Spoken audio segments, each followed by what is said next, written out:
Buonasera e benvenuti a Mantova Sport. In apertura c'è il calcio.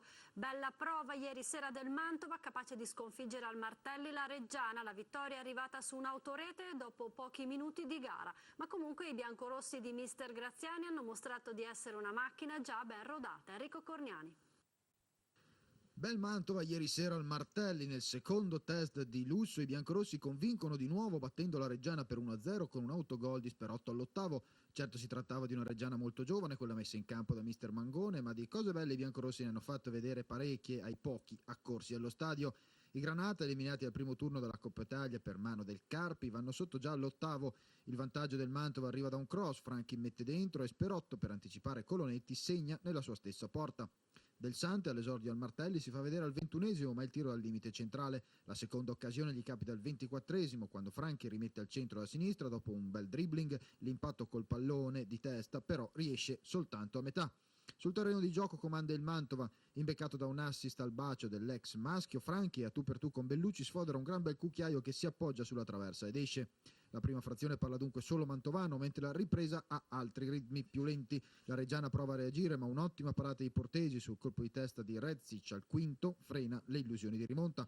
Portesi si ripete al 13esimo su punizione di Stefani e le emozioni in pratica finiscono qui. C'è tempo per la consueta girandola di cambi, entra anche l'altro ex Molteni e per vedere un altro paio di belle giocate di Franchi. Poi applausi ai biancorossi al fischio finale in attesa della sfida ancora amichevole domani sera contro il Chievo di Di Carlo e del debutto ufficiale mercoledì prossimo a Bolzano.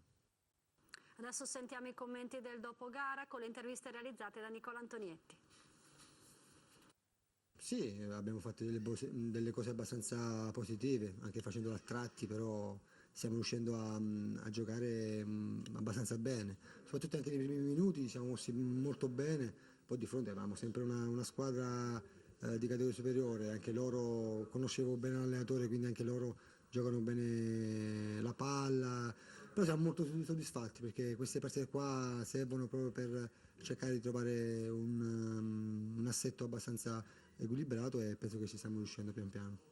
Devo solo dire grazie ai tifosi, alla società che hanno creduto in me sin dal primo giorno. Io spero di ripagarli con queste prestazioni e nel prosieguo della stagione, quindi spero di continuare così, insomma. Io ho sempre giocato difensore centrale, però sono a disposizione, l'ho sempre detto, se c'è bisogno di giocare terzino, destro o sinistro, non farò alcun tipo di storia. Col Chievo sarà molto stimolante perché è una squadra di Serie A, non si affronta tutti i giorni, quindi ci prepareremo in funzione di questo e insomma, speriamo di continuare così. Beh, giocare insomma, in questo stadio è un'emozione importante e sono contento per come è andata la partita. Insomma, ho cercato di fare il massimo anche perché insomma, 10 giorni che non mi allenavo, ho tolto i punti ieri, quindi sono soddisfatto insomma, della prova prima collettiva. Abbiamo fatto una prova importante e poi insomma, singolarmente diciamo che posso sempre far meglio. Direi che probabilmente un tassello dovrebbe arrivare ancora davanti, per dare un cambio anche a Burato davanti alla difesa.